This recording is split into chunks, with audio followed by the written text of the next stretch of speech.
Welcome to RTV. నేను మీ గయాజ్ని. రత్నం విద్యా సంస్థల అధినేత కేవి రత్నంతో సన్నిహితంగా ఉంటూ ఎంతోమంది గుండె జబ్బులతో బాధపడుతున్న చిన్నారులను శస్త్రచికిత్స చేసి వాళ్లకు తిరిగి ప్రాణవాయువు ఇచ్చిన డాక్టర్ రాజు గారు మనతో ఉన్నారు. ఆయనతో మాట్లాడతాం. సార్ నమస్తే. సార్ చెప్పండి, కేవి రత్నం సార్కి మీకు అసలు అనుబంధం ఎలా? రత్నం సార్ దగ్గర నేను 1983లో ఫస్ట్ ఇక్కడ నెల్లూరు కోచింగ్కి వచ్చాను.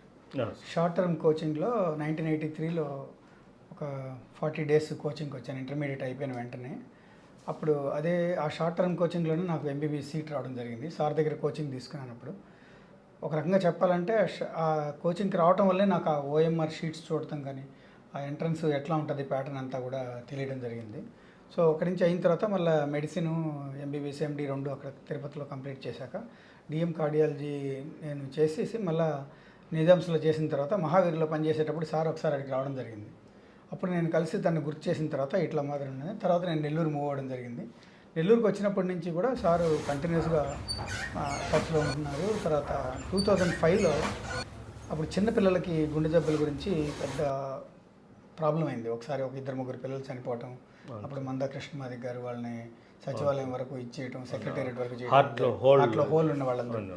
సో అప్పుడు ఆ టైంలో ఏమైందంటే అప్పటికి ఆరోగ్యశ్రీ ఇవన్నీ లేవన్నమాట. ఈ పథకాలన్నీ లేనప్పుడు మేమందరం కూర్చొని ఆలోచించి చిన్నవాళ్ళకి ఎలా చేయాలి, పిల్లలు చాలామంది వెయిటింగ్ లిస్ట్ ఉన్నారు, చేయడానికి డబ్బులు ఉండట్లేదు, వాళ్ళందరూ చాలా నిరుపేదలుగా ఉన్నారని అనుకుంటే హాస్పిటల్ మేనేజింగ్ డైరెక్టర్ మా భాస్కర్రావు గారును, తర్వాత రత్నం గారు, ఇంకా కొంతమంది మేమందరం కలిసి ఒక ఫౌండేషన్ స్టార్ట్ చేద్దాము అని చిన్నారి హార్ట్ ఫౌండేషన్ అనేది స్టార్ట్ చేయడం జరిగింది.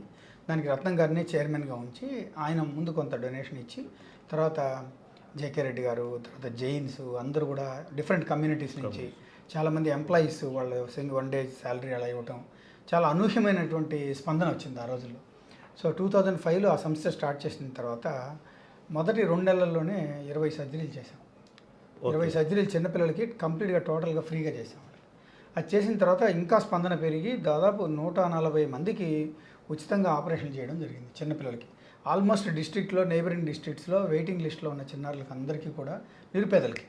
అప్పుడు ఈ ఆరోగ్యశ్రీ లాంటి పథకాలు లేవు కాబట్టి ప్రతి నయా పైసా వాళ్ళు తెచ్చుకోవాల్సిన పరిస్థితులు. సీఎం రిలీఫ్ ఫండ్ నుంచి వస్తే ఒక 30,000 అలా వచ్చేది. మిగిలినదంతా డబ్బులు ఈ ఫండ్స్ ద్వారా, ఈ సంస్థ ద్వారా, చిన్నారి హార్ట్ ఫౌండేషన్ ద్వారా. మాస్టర్కి కూడా చాలా సంతోషమైంది. ఆయన యాక్చువల్గా స్టార్ట్ చేసేటప్పుడు డొనేషన్స్ కొంత వస్తాయో రాదో అన్న అనుమానంతో ఉన్నింది. తర్వాత అనూహ్యమైన స్పందన, వాళ్ళ టీచర్లందరూ, తర్వాత లెక్చరర్స్ అందరూ డొనేట్ చేయటం జరిగే. ఒక్కొక్క బేబీకి ఆపరేషన్కి సుమారు ఎంత ఆ రోజుల్లోనండి దగ్గర 70,000 నుంచి 80,000 వరకు పడేటివి అండి. ఓన్లీ డిస్పోజబుల్స్, హాస్పిటల్ ఛార్జెస్ వరకే. ఎందుకంటే దాంట్లో ప్రొఫెషనల్ ఛార్జెస్ డాక్టర్స్ కానీ, దాంట్లో ఆపరేట్ చేసిన వాళ్ళు కానీ ఎవరు ఒక సింగిల్ నయా పైసా తీసుకోలేదండి. ఓన్లీ డిస్పోజబుల్స్ వరకే. హాస్పిటల్ కూడా కంప్లీట్గా వాళ్ళ సైడ్ నుంచి ఫ్రీగా చేశారు. సో ఓన్లీ డిస్పోజబుల్స్ వరకే ఖర్చు పెట్టుకుని మనకి 70,000 రఫ్గా ఒక్కొక్క పేషెంట్కి అయింది అప్పట్లో. అవును. సో దాని తర్వాత చాలా స్పందన రావటం, దాదాపు 140 మందికి ఆపరేషన్లు చేయటం జిల్లాలో సంచలనం. అప్పుడు ఎందుకంటే ఆ టైంలో ఒక హైదరాబాద్లో తప్ప జంట నగరాల్లో, ఉమ్మడి ఆంధ్రప్రదేశ్లో ఇంకెక్కడ చిన్నపిల్లలకి ఇంత ఆపరేషన్లు ఈ రేంజ్లో జరిగిన సందర్భం లేదు అప్పట్లో. సో చాలా మంచి స్పందన. అండ్ మాస్టర్కి కూడా అది చాలా సంతోషాన్ని ఇచ్చి, చాలా సంతృప్తిని ఇచ్చినటువంటి ప్రోగ్రామ్. మాకందరికి కూడా చాలా అసోసియేట్. ఎవ్రీ వీక్ 1-2 రోజులు మీటింగ్ లాగా పెట్టుకునే వాళ్ళం. చిన్నపిల్లలందరినీ పిలిపించేవాళ్ళం ఎక్కడెక్కడి నుంచి ఉన్నారు. వీళ్ళందరికీ ఆపరేషన్స్ అయిన తర్వాత రవిచంద్ర గారు కలెక్టర్గా ఉన్నప్పుడు ఒక ఆత్మీయ సదస్సు ఏర్పాటు చేశాం. అందులో పిల్లలే వచ్చారు, గెస్టులు అందరూ పిల్లలే, ఆపరేషన్ చేసుకున్న పిల్లలందరూ. వాళ్ళందరూ తల ఒక ఫ్లవర్ పట్టుకుని మొత్తం అందరూ వచ్చి ఆపరేషన్ చేసుకుని బాగా చేసుకున్న వాళ్ళందరూ మా ట్రస్ట్ చిన్నారి హార్ట్ ఫౌండేషన్ మెంబర్స్ అందరికీ కూర్చొని ఒక ఆత్మీయ సదస్సులాగా పెట్టాం. అది వండర్ఫుల్ ప్రోగ్రామ్ అండి, లైఫ్లో మర్చిపోలేని రోజు.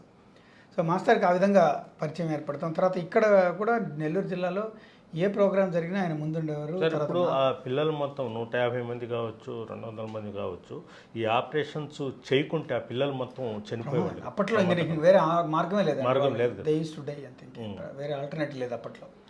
అలాంటి సందర్భంలో అందుకనే దానికంటే మిగతా తర్వాత వేరే పథకాలు వచ్చాక ఎన్ని ఆపరేషన్లు చేసినా మొదట చేసిన 150 ఆపరేషన్లు, 140 ఆపరేషన్లే అన్నిటికన్నా చాలా సంతృప్తినిచ్చారు.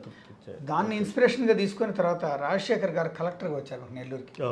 ఆయన కలెక్టర్స్ కార్డియాక్ సెల్ అని ఒకటి పెట్టి ఎన్జిఓస్ అందరికీ ఒక 1 డే శాలరీ కలెక్ట్ చేసి అదే మాదిరి మళ్ళీ ఇదే హాస్పిటల్లోనే బొలినేని హాస్పిటల్లోనే మళ్ళీ ఇంకొక 140 ఆపరేషన్లు చేయడం జరిగింది. సార్. సో దాదాపు డిస్ట్రిక్ట్లో వెయిటింగ్ లిస్ట్లో ఉన్న అన్ని ఆపరేషన్స్ ఈ 2 పథకాల ద్వారా కంప్లీట్ చేసాం అప్పట్లో. So that was a very big news Thursdays అప్పుడు. సార్ అదేవిధంగా రత్నం గారికి మీకు అంటే ఎలా ఉండేవాళ్ళు సార్? చాలా అండి ఆయన చాలా అంటే నేను ఒక శిష్యుడు లేదా ఒక స్టూడెంటు ఒక రీజనబుల్ స్థాయికి ఎదిగిన తర్వాత టీచర్లో ఎంత ఆనందపడతారు అనేది నేను మాస్టర్ని చూసిన తర్వాత నన్ను ఎంత ఇష్టపడేవాడంటే ఎప్పుడు కలిసినా ఎక్కడ కలిసినా ఆయన సిక్ అయిన తర్వాత కూడా ఇంటికి వెళ్ళడం జరిగింది, సార్ తోటి కూర్చొని మాట్లాడటం జరిగింది.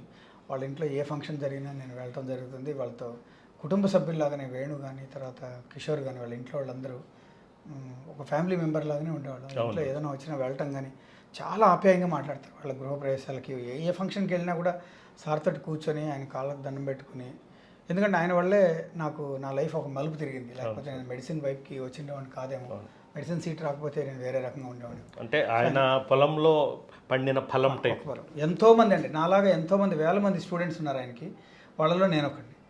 సో ఆయన ఎంత ఇష్టపడేవాడు అంటే ముఖ్యంగా ఒక పద్ధతిగా ఒక మంచి విధానంలో వెళ్ళేటటువంటి స్టూడెంట్స్ అంటే, నిబద్ధతతో ఉండే స్టూడెంట్స్ అంటే ఆయనకి మొదటి నుంచి కూడా ఇష్టం. ఫస్ట్లో చిన్న కోచింగ్ సెంటర్ స్టార్ట్ అయినప్పటి నుంచి తర్వాత కోచింగ్ సెంటర్ బాగా ఎదిగినాక కూడా స్టూడెంట్స్ అందరికీ ఆయన they use to love him. And Ratnam గారు హీ లివ్స్ ఆన్ అండి. ఆయన ఎప్పుడు we love him a lot and ఎప్పటికి కూడా ఆయన అందరి స్టూడెంట్స్ మధ్యలో ఎప్పటికి ఉండిపోతారు. సార్ మీరు మామూలుగా కోచింగ్ తీసుకునే సమయంలో ఎలాంటి అంటే ఈ స్టూడెంట్స్కి క్రమశిక్షణ ఏ విధంగా? చాలా అండి. రత్నం గారు అంటేనే ఆయన he is known for his discipline అండి. ఆయనకి ఎట్లా అంటే నేను మీకు ఒక చిన్న ఉదాహరణ చెప్తాను. మేము జాయిన్ అయినప్పుడు 83 బ్యాచ్లో అప్పుడు హైదరాబాద్ నుంచి ఇక్కడికి వచ్చేవాళ్ళు కోచింగ్కి. నెల్లూరు కోచింగ్ అంత ఫేమస్ అంటే కోచింగ్ సెంటర్ అనేది మొట్టమొదటి స్టార్ట్ చేసింది ఆయన. ఆ కోచింగ్ సెంటర్ అనే పదం కానీ లేకపోతే అలాంటి కాన్సెప్ట్ కానీ మొట్టమొదటి నెల్లూరులో ఆయనే స్టార్ట్ చేశారు. నెల్లూరులో కాదు స్టేట్లో ఆయనే స్టార్ట్ చేశారు. సో ఆ కాన్సెప్ట్లో అప్పుడు హైదరాబాద్ నుంచి ఇక్కడికి కోచింగ్కి వచ్చేవాళ్ళు. సో మేము చేరిన బ్యాచ్లో ఒకరిద్దరు హైదరాబాద్ నుంచి వచ్చి ఆయన టీచ్ చేసేటప్పుడు కానీ కొంచెం ఏదైనా వెహికల్ చేష్టలు చేయటం, కొంచెం సరిగ్గా అటెన్షన్ లేదు అని అంటే ఇమ్మీడియట్గా లోపలికి వెళ్ళి డబ్బులు తీసుకొచ్చి వెనక్కి ఇచ్చేసేవాళ్ళు, నువ్వు వెళ్ళిపోండి అనేవాడు. నా ఉద్దేశం ఏంటంటే వీళ్ళ వల్ల మిగతా వాళ్ళు చెడిపోతారు. ఆయన ఈ ఇండిసిప్లిన్ని ఏ రకంగానూ ఆయన టాలరేట్ చేసేవాడు కాదు.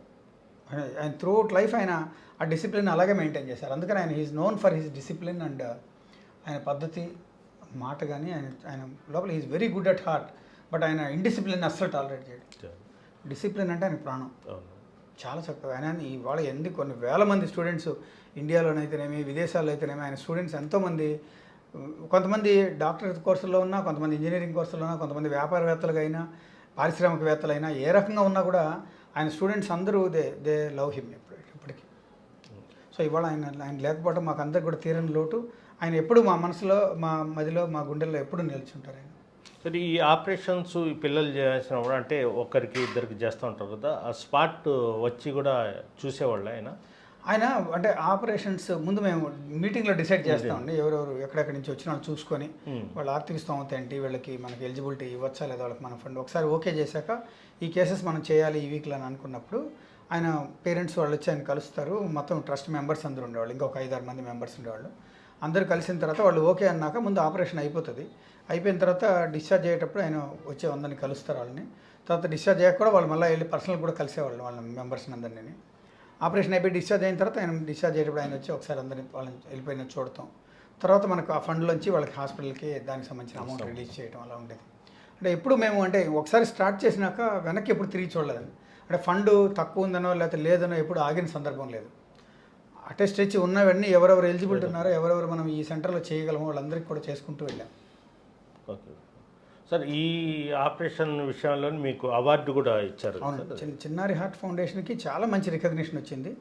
అది అయిన తర్వాత నాకు వీటన్నిటి అవైతేనేమి మిగతా ఆపరేషన్లు అయితేనేమి అన్నిటికీ గుర్తింపుతోనే నాకు వైద్యరత్న అవార్డు ఇచ్చినప్పుడు మాస్టర్ ఆయన దగ్గరుండి మొత్తం ఫంక్షన్ అంతా ఆయన దగ్గరుండి ఆయన నడిపించారండి.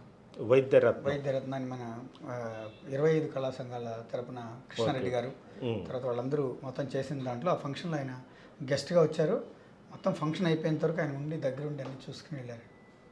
సార్ మొత్తం ఎన్ని ఆపరేషన్ చేసాం సార్ పిల్లలకి అంటే దాదాపు 500 పైన చేసామండి. మన ఈ పథకం ద్వారా దీంట్లో చేసిండేది 150 అనుకోండి. దాని తర్వాత కలెక్టర్ కార్డియాక్ సెల్ ద్వారా 130-140 చేసాం. తర్వాత మిగతా వాళ్ళని కూడా తర్వాత కొంతకాలం అయిన తర్వాత మళ్ళీ మనకి ఆరోగ్యశ్రీ రావడం జరిగింది. ఆరోగ్యశ్రీ మనం చాలా చేశాం. అవును సార్. 2012లో అనుకుంటాను ఆరోగ్యశ్రీ పథకం సార్ వచ్చాక బీజం వేసింది రత్నం సార్. ఫస్ట్ అసలు అలాంటి ఆపరేషన్లు అలా చేయొచ్చు. ఒక సంస్థ ద్వారా గవర్నమెంట్కి సంబంధం లేకుండా పేషెంట్లు ఒక తల్లిదండ్రులకి వాళ్ళ ఆర్థిక స్తోమతకి లేదా కులాలకు మతాలకు అతీతంగా ఒక ఓన్లీ వైద్యం చేయాలి, చిన్నపిల్లల్ని మళ్ళీ మంచిగా తయారు చేయాలన్న ఉద్దేశంతో ఆపరేషన్ చేయడం మొదలుపెట్టింది. అందులో వాళ్ళు వాళ్ళు బిలో పావర్టీ లైన్ అనేది ఒకటే తీసుకున్నంత ప్రాతిపదికగా వాళ్ళకి ఆర్థిక స్తోమత లేని వాళ్ళు అనేది ఒకటే ఆర్థిక దగ్గర ఆ ఒక్క ప్రాతిపదిక మీదనే మొత్తం అందరికీ ఆపరేషన్ చేయడం జరిగింది. ఇది పరిస్థితి. నెల్లూరు జిల్లాలో ఎంతోమంది నిరుపేద చిన్నపిల్లలు గుండె జబ్బులతో చనిపోతున్న రోజుల్లో రత్నం సార్ చిన్నారి హార్ట్ ఫౌండేషన్ అని ఒక బీజాన్ని వేశారు. ఆయన ద్వారానే సుమారు వందలాది మందికి ఆపరేషన్లు చేశాము. ఈరోజు రత్నం సార్ లేకపోవడం బాధాకరమని కూడా కార్డియాలజిస్టు డాక్టర్ రాజు గారు చెప్తున్నారు. వీడియో తెలిపి ప్రదీప్తో గయాజ్ RTV నెల్లూరు నుంచి. మరిన్ని వీడియోస్ కోసం ఛానల్ సబ్స్క్రైబ్ చేయండి. లేటెస్ట్ అప్డేట్స్ కోసం వాట్సాప్ ఛానల్ ఫాలో చేయండి. అండ్ లింక్ డిస్క్రిప్షన్ లో ఉంది.